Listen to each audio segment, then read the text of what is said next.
ओम शांति।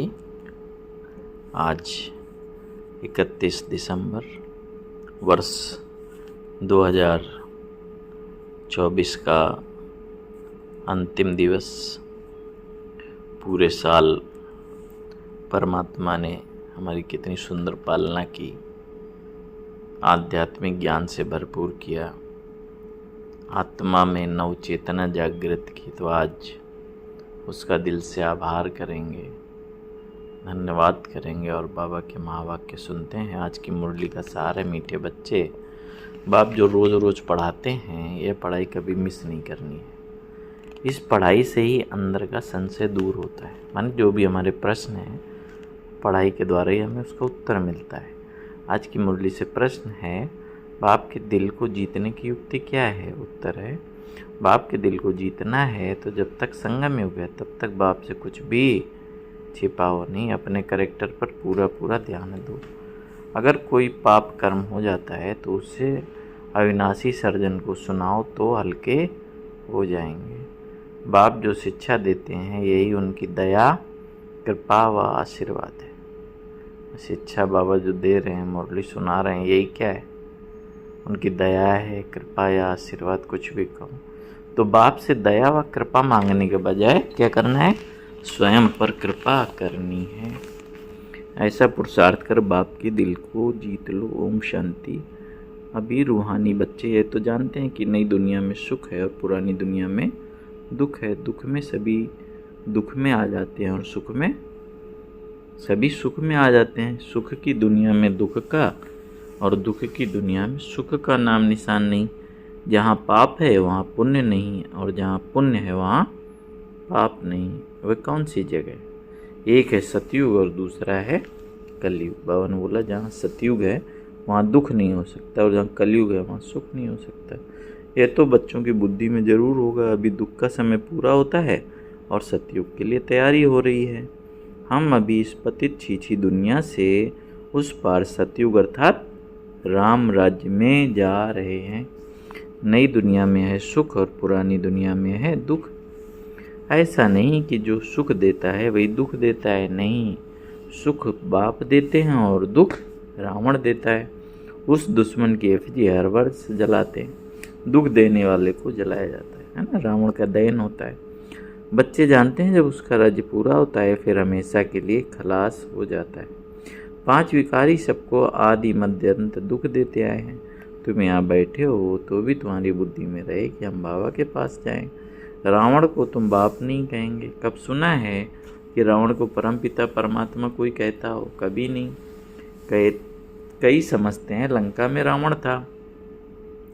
बाप कहते हैं ये सारी दुनिया ही लंका है। कहते हैं वास्को डिगामा ने चक्र लगाया स्टीमर व बोट द्वारा।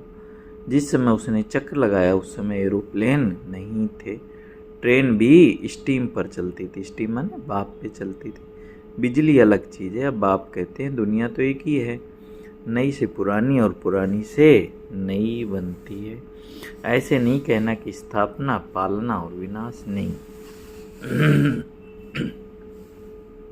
देखो बाबा क्रम बताते हैं समझाने के लिए। किसी को समझाना है तो बोलना पहले स्थापना होती है, फिर विनाश होता है और बाद में पालना होती है। ये राइट अक्षर है। बाद में रावण की पालना शुरू होती है। पहले विष्णु की पालना, फिर रावण की पालना। वह झूठी विकारी पतित बनने की पालना जिससे सब दुखी होते हैं।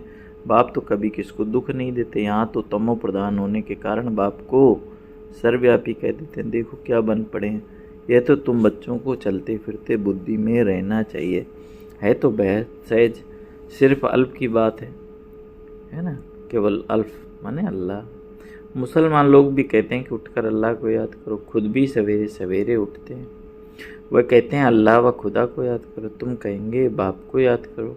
बाबा अक्षर बहुत मीठा है। अल्लाह कहने से वर्षा याद नहीं आएगा, बाबा कहने से वर्षा याद आ जाएगा।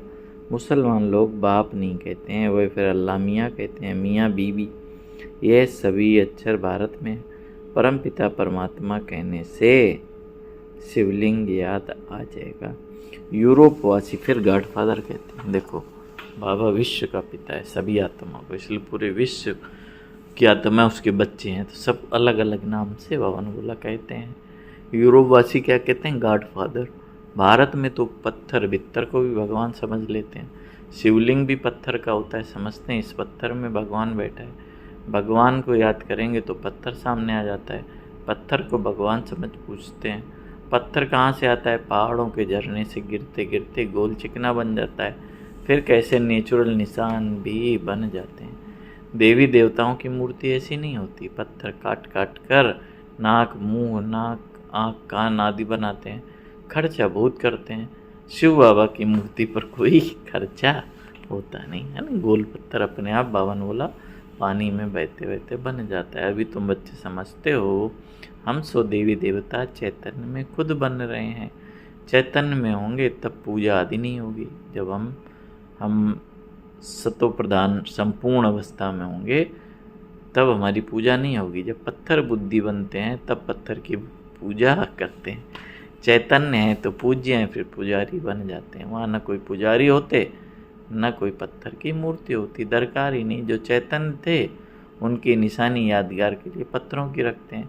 अभी इन देवताओं की कहानी का तुमको पता पड़ गया है कि इन देवताओं की जीवन कहानी क्या थी, फिर से वह रिपीट होती है ना। समझ में आ गया ना पूरा सृष्टि चक्र, कैसे देवी देवता बने और कैसे गिरे। आगे ये ज्ञान चक्षु नहीं थे तो जैसे पत्थर बुद्धि थे। अभी बाप द्वारा जो ज्ञान मिला है, ज्ञान एक ही है परंतु उठाने वाले नंबर बार हैं। तुम्हारी रुद्रमाला भी इस धारणा के अनुसार ही बनती है। एक है रुद्रमाला, दूसरी है रुंडमाला। एक है ब्रदर्स की और दूसरी है ब्रदर्स और सिस्टर्स की, है ना। ये तो बुद्धि में आता है। तो केवल ब्रदर्स की कौन है, रुद्रमाला। आत्माएं सभी बच्चे हैं शिव बाबा के, और ब्रदर सिस्टर माने विष्णु की माला, है ना, शरीर रूप से। ये तो बुद्धि में आता है। हम आत्माएं छोटी छोटी बिंदी मुआफिक हैं। गायन भी है, बरकुटी के बीच चमकता है अजब सितारा। अभी तुम समझते हो हम आत्मा चैतन्य है, एक छोटे सितारे मिसल हैं। फिर जब गर्भ में आते हैं तो पहले कितना छोटा पिंड होता है, फिर कितना बड़ा हो जाता है। वही आत्मा अपने शरीर द्वारा अविनाशी पार्ट बजाती रहती है। इस शरीर को फिर सब याद करने लग पड़ते हैं। ये शरीर ही अच्छा बुरा होने के कारण सबको आकर्षित करता है। सतयुग में ऐसे नहीं कहेंगे कि आत्माभिमानी बनो, अपने को आत्मा समझो। यह ज्ञान तुम्हें अभी मिलता है क्योंकि तुम जानते हो अभी आत्मा पतित बन पड़ी है। पतित होने के कारण जो काम करती है वह सभी उल्टा हो जाता है। बाप उल्टा कराते हैं और माया उल्टा काम करा देती है। सबसे उल्टा काम है बाप को सर्वव्यापी कहना। आत्मा जो पार्ट बजाती है वह अविनाशी है, उनको जलाया नहीं जाता, उनकी तो पूजा होती है। शरीर को जलाया जाता है। आत्मा जब शरीर छोड़ती तो शरीर को जलाते हैं। आत्मा दूसरे शरीर में प्रवेश कर जाती है। आत्मा बगैर शरीर 2-4 दिन भी रख नहीं सकते। तो कितना फर्क हो जाता है। बिना आत्मा के शरीर सड़ जाता है। आत्मा दूसरे शरीर में प्रवेश कर जाती है। कौन बोला, आत्मा बगैर शरीर 2-4 दिन नहीं रख सकते, सड़ जाता है। कई तो फिर शरीर में दवाइयाँ आदि लगा कर रख भी लेते हैं, परंतु फ़ायदा क्या हुआ। क्रिश्चियन का एक सेंट जेवियर है, कहते हैं उसका शरीर अभी भी रखा हुआ है। उनका भी जैसे मंदिर बना हुआ है, किसको दिखाते नहीं है, सिर्फ उनके पाँव दिखाते हैं। कहते हैं कोई पाँव छू लेता है तो बीमार नहीं होता, पाँव छूने से बीमारी से हल्के हो जाते हैं। तो समझते हैं उनकी कृपा। बाप कहते हैं भावना का भाड़ा मिल जाता है। माने जैसे संकल्प हम करते हैं फिर वैसे ही होने लगता है। निश्चय बुद्धि होने से कुछ फ़ायदा होता है, बाकी ऐसे तो ढेर के ढेर वहाँ जाएं तो मेला लग जाए। बाप भी यहाँ आए हैं फिर भी इतना ढेर नहीं होते, ढेर होने की जगह भी नहीं है।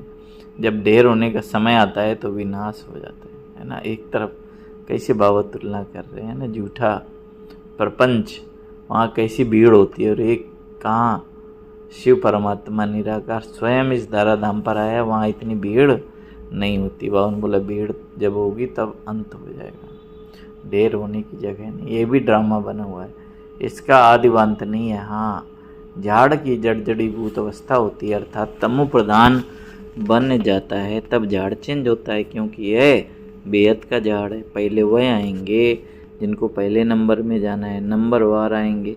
सभी सूर्यवंशी तो इकट्ठे नहीं आएंगे, चंद्रवंशी भी इकट्ठे नहीं आते। हाँ, तो पहले आएंगे सूर्यवंशी, वो भी नंबरवार, चंद्रवंशी भी नंबरवार, नंबरवार मालानुसार ही आएंगे। पार्टधारी सभी इकट्ठे कैसे आएंगे? खेल ही बिगड़ जाए।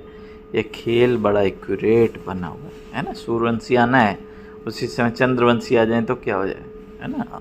आत्माएं जिस कैटेगरी की हैं उसी अनुसार आता है। यह खेल बड़ा एक्यूरेट है, इसमें चेंज नहीं हो सकती। मीठे मीठे बच्चे जब यहाँ बैठते हो तो बुद्धि में यही याद रहना चाहिए, और सत्संगों में तो और बातें बुद्धि में आती हैं। यह तो एक ही पढ़ाई है जिससे तुम्हारी कमाई होती है। उन शास्त्र आदि को पढ़ने से कमाई नहीं होती। हाँ, कुछ न कुछ गुण अच्छे होते हैं। ग्रंथ पढ़ने बैठते हैं तो ऐसे नहीं कि सभी निर्विकारी होते हैं। बाप कहते हैं इस दुनिया में सभी भ्रष्टाचार से पैदा होते हैं।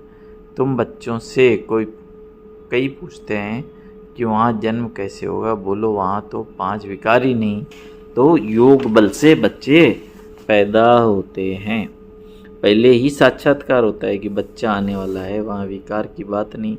यहाँ तो बच्चों को भी माया गिरा देती है। कोई तो बाप को आकर सुनाते भी हैं, सुनाएंगे नहीं तो 100 गुना दंड पड़ जाएगा। बाप तो सभी बच्चों को कहते हैं कि कोई भी पाप कर्म हो जाता है तो बाप को झट बताना चाहिए, क्योंकि बाप अविनाशी वैद्य है। सर्जन को सुनाने से तुम हल्के हो जाएंगे। जब तक संगम युग है तब तक बाप से कुछ छिपाना नहीं है। कोई छिपाते हैं तो बाप के दिल को जीत नहीं सकते। सारा मदार पुरुषार्थ पर है। स्कूल में आएंगे ही नहीं तो कैरेक्टर कैसे सुधरेंगे? इस समय सबके कैरेक्टर खराब हैं। विकार ही पहले नंबर का खराब कैरेक्टर है। इसलिए बाप कहते हैं बच्चों, काम विकार तुम्हारा महाशत्रु है। आगे भी ये गीता का ज्ञान सुना था तो यह बातें समझ में नहीं थी। अब बाप डायरेक्ट गीता सुनाते हैं। अभी बाप ने तुम बच्चों को दिव्य बुद्धि दी है तो भक्ति का नाम सुनते हंसी आती है कि क्या क्या करते थे।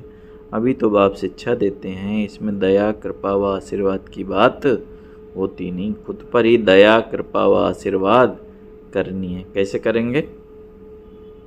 बाबा की अगर हम शिक्षाओं पे चलते हैं तभी हम अपने ऊपर कृपा व आशीर्वाद करते हैं। बाप तो हर बच्चे को पुरुषार्थ कराते हैं। कोई तो पुरुषार्थ कर बाप के दिल को जीत लेते और कोई पुरुषार्थ करते करते मर भी पड़ते हैं। बाप तो हर बच्चे को एक जैसा पढ़ाते हैं, फिर कोई समय ऐसी गुआ बातें निकलती जो पुराना संशय ही उड़ जाता है, फिर खड़े हो जाते हैं। इसलिए बाबा की पढ़ाई कभी मिस नहीं करनी चाहिए, है ना। पता नहीं कौन सा बात आत्मा को टच हो जाए, जिसका उत्तर ढूंढने के लिए आत्मा भटक रही थी, संशय बुद्धि थी, वो बात निकल जाए, हमें हल मिल जाए। इसलिए बाबा कहते हैं मुरली कभी मिस नहीं करनी है। मुख्य बाप की याद, दैवी गुण भी धारण करने है। कोई कुछ भी छीछे बोले तो सुना अनसुना कर देना चाहिए। Hear no evil, see no evil. ऊंच पद पाना है तो मान अपमान दुख सुख हार जीत सब सहन करना है। बाप कितनी ऊंचियाँ बतलाते हैं फिर भी बच्चे बाप का सुना अनसुना कर देते हैं, तो वह क्या पद पाएंगे? बाप कहते हैं जब तक शरीरी नहीं बने हैं तब तक माया की कुछ न कुछ चोट लगती रहेगी। बाप का कहना नहीं मानते तो क्या हो गया? ये बाप का डिसरिगार्ड। फिर भी बाप कहते हैं बच्चे सदा जीते जागते रहो और बाप को याद कर ऊंच पद पाओ। अच्छा मीठे मीठे सिकलदे बच्चों प्रति माता पिता बाप दादा का याद प्यार और गुड मॉर्निंग। रूहानी बाप की रूहानी बच्चों को नमस्ते। हम रूहानी बच्चों की रूहानी बाप दादा को याद प्यार गुड मॉर्निंग, नमस्ते बाबा, नमस्ते, शुक्रिया बाबा, शुक्रिया। धारणा के लिए मुख्य सार, कोई भी उल्टी सुल्टी बातें करे तो सुना अनसुना कर देना है। हियर नो विल, दुख सुख मान अपमान सब कुछ सहन करना है। दूसरा, बाप जो सुनाते हैं उसे कभी सुना अनसुना कर बाप का डिसरिगार्ड नहीं करना है। माया की चोट से बचने के लिए अशरीरी रहने का अभ्यास जरूर करना है। आज की मुरली से बाबा ने वरदान दिया, बाप समान रहम दिल बन सबको क्षमा कर स्नेह देने वाले मास्टर दाता भाव। फिर से सुनेंगे, बाप समान रहम दिल बन सबको क्षमा कर स्नेह देने वाले मास्टर दाता भाव। विस्तार है। जैसे बाप को रहम दिल मर्सीफुल कहते हैं, ऐसे आप बच्चे भी मास्टर रहम दिल हो। जो रहम दिल हैं वही कल्याण कर सकते हैं, कल्याण करने वाले को क्षमा कर सकते हैं। कौन है? जो मास्टर रहम दिल है। वह मास्टर स्नेह के सागर होते हैं, उनके पास स्नेह के बिना कुछ भी नहीं। वर्तमान समय संपत्ति से भी ज़्यादा स्नेह की आवश्यकता है। लोगों को क्या चाहिए? संपत्ति से ज़्यादा स्नेह, प्रेम। इसलिए मास्टर दाता बन सबको स्नेह देते चलो, कोई भी खाली हाथ ना जाए। आज की मुरली से स्लोगन है, तीव्र पुरुषार्थी बनने की चाहना है तो जहाँ चाह वहाँ राह मिल जाएगी। मतलब दिल से अगर तमन्ना है हमें तीव्र पुरुषार्थी बनना है तो कोई रोक नहीं सकता। आपको रास्ता जरूर मिलेगा। अच्छा, ओम शांति। तो आज बाबा ने विशेष साल के अंतिम दिन पढ़ाई पर जोर दिया कि मुरली मिस ना हो। पता नहीं कौन सा पॉइंट हो जो आत्मा को टच कर जाए और आत्मा पुनर्जागृत हो जाए। इसलिए पढ़ाई को मिस नहीं करना है, बाप से सब कुछ बताना है, कुछ भी छिपाना नहीं है ना। और खुद पर कृपा करनी, बाबा की श्रीमत पर चलना ही खुद पर कृपा करना है। अच्छा, सभी को ओम शांति और 9 वर्ष की हार्दिक शुभकामनाएं, बधाइयाँ।